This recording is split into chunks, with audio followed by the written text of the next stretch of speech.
Hi friends, welcome to the kitchen. ഇന്ന് ഞാൻ വന്നിരിക്കുന്നത് ഒരു പീനട്ട് ബട്ടറിൻ്റെ റെസിപ്പി ആയിട്ടാണ്. അപ്പോൾ നമുക്ക് ഹോം മെയ്ഡ് ആയിട്ട് നല്ല അടിപൊളി പീനട്ട് ബട്ടർ എങ്ങനെ ഉണ്ടാക്കിയെടുക്കാൻ നോക്കാം. അപ്പോൾ അതിന് വേണ്ടിയിട്ട് ഞാനിപ്പോൾ ഇവിടെ ഒരു കപ്പ് പീനട്ട് എടുത്തിട്ടുണ്ട്, അതായത് നമ്മുടെ കപ്പലണ്ടി എടുത്തിട്ടുണ്ട്. ഞാനിപ്പോൾ വറക്കാത്ത കപ്പലണ്ടിയാണ് എടുത്തിരിക്കുന്നത്. അതൊന്ന് ചട്ടിയിലിട്ടിട്ട് ജസ്റ്റ് ഒന്ന് വറുത്തെടുക്കണം. ഒരു ലോ ടു മീഡിയം ഫ്ലെയിമിലിട്ടിട്ട് നമുക്ക് നന്നായിട്ടൊന്നത് വറുത്തെടുക്കാം. അപ്പോൾ ഇത് നമ്മുടെ കപ്പലണ്ടി നന്നായിട്ട് വറുത്തെടുത്തിട്ടുണ്ട്. ഇനി നമുക്കിതൊരു വേറെ പാത്രത്തിലേക്ക് മാറ്റി കൊടുക്കാം. അപ്പോൾ നമ്മുടെ കപ്പലണ്ടിയുടെ ചൂടൊക്കെ മാറിയതിന് ശേഷം നമുക്ക് അതിൻ്റെ സ്കിന്നൊക്കെ നന്നായിട്ടൊന്ന് മാറ്റി കൊടുക്കണം. അപ്പോൾ ഇത് ചൂടാറാൻ വേണ്ടിയിട്ടൊന്ന് മാറ്റി വയ്ക്കാം. അപ്പോൾ കപ്പലണ്ടിയുടെ ചൂട് പോയപ്പോൾ ഞാൻ സ്കിന്നൊക്കെ മാറ്റി നല്ല ക്ലീൻ ആക്കി എടുത്തിട്ടുണ്ട്. ഇനി നമുക്ക് മിക്സിയുടെ ചെറിയ ജാറിലിട്ടിട്ട് നന്നായിട്ടൊന്ന് അരച്ചെടുക്കാം. അപ്പോൾ മിക്സിയുടെ ചെറിയ ജാർ എടുത്തിട്ടുണ്ട്. അതിലേക്ക് നമ്മൾ റെഡിയാക്കി വെച്ച കപ്പലണ്ടി അതിലേക്ക് ഇട്ട് കൊടുക്കാം. ഇനി നന്നായിട്ടൊന്ന് അരച്ചെടുക്കുക.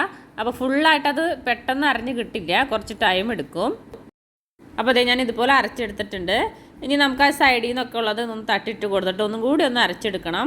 അത് തന്നെ ചൂടായി അതിൽ നിന്ന് തന്നെ ഓയിൽ വരും കേട്ടോ. വേറൊരു ബട്ടറോ അതുപോലെ ഓയിലൊന്നും ഞാൻ ചേർത്ത് കൊടുക്കുന്നില്ല.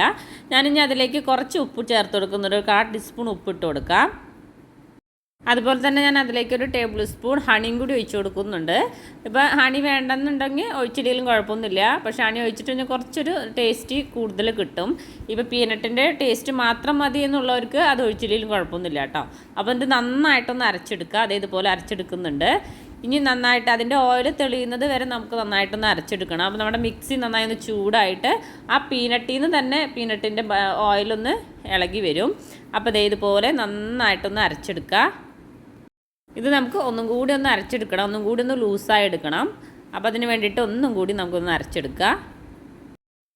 ഇത് നന്നായിട്ട് അരച്ചത് കണ്ടില്ലേ, നല്ല പേസ്റ്റായിട്ട് എടുത്തിട്ടുണ്ട്. ഞാൻ വേറെ ഒരു ഓയിലോ കാര്യങ്ങളോ ഒന്നും ഒഴിച്ചിട്ടില്ല. അതിൽ നിന്ന് തന്നെ ഇറങ്ങിയ ഓയിലാണ് കേട്ടോ, കപ്പലണ്ടിയിൽ നിന്ന് തന്നെ വന്ന ഓയിലാണിത്. അപ്പോൾ നമ്മുടെ പീനട്ട് ബട്ടർ ഇതേ ഇവിടെ റെഡി ആയിട്ടുണ്ട്. വളരെ ഈസി ആയിട്ട് നമുക്ക് ഉണ്ടാക്കിയെടുക്കാൻ പറ്റും. വേറെ അധികം ചേരുവകളോ കാര്യങ്ങളോ ഒന്നും വേണ്ട. അപ്പോൾ നമുക്ക് ബ്രെഡിലൊക്കെ തേച്ച് കഴിക്കാൻ വേണ്ടിയിട്ട് നല്ല അടിപൊളി ടേസ്റ്റാണ്. നമ്മൾ പുറത്തുനിന്ന് വാങ്ങുന്ന അതേ ടേസ്റ്റിൽ തന്നെ നമുക്ക് വീട്ടിൽ പീനട്ട് ബട്ടർ റെഡിയാക്കി എടുക്കാൻ പറ്റും. അപ്പോൾ ഈ പീനട്ട് ബട്ടർ ഉണ്ടാക്കിയതിന് ശേഷം ഒരു എയർ ടൈറ്റായ പാത്രത്തിൽ നന്നായിട്ടൊന്ന് കവർ ചെയ്തതിന് ശേഷം ഫ്രിഡ്ജിൽ നമുക്ക് സൂക്ഷിച്ച് യൂസ് ചെയ്യാവുന്നതാണ്. ഹെൽത്തി ഡയറ്റൊക്കെ നോക്കുന്നവർക്ക് വേണ്ടിയിട്ട് തീർച്ചയായിട്ടും ഉണ്ടാക്കാൻ പറ്റുന്ന ഒരു ഐറ്റമാണ് കേട്ടോ. അപ്പോൾ എല്ലാവരും ഇത് ട്രൈ ചെയ്ത് നോക്കുക. അപ്പോൾ എൻ്റെ വീഡിയോ ഇഷ്ടപ്പെട്ടെങ്കിൽ ലൈക്ക് ചെയ്യാനും കമൻറ്റ് ചെയ്യാനും ഷെയർ ചെയ്യാനും മറക്കരുത്. ആദ്യമായിട്ട് കാണുന്നവരുണ്ടെങ്കിൽ സബ്സ്ക്രൈബ് ചെയ്ത് സപ്പോർട്ട് ചെയ്യാനും മറക്കരുത്. താങ്ക്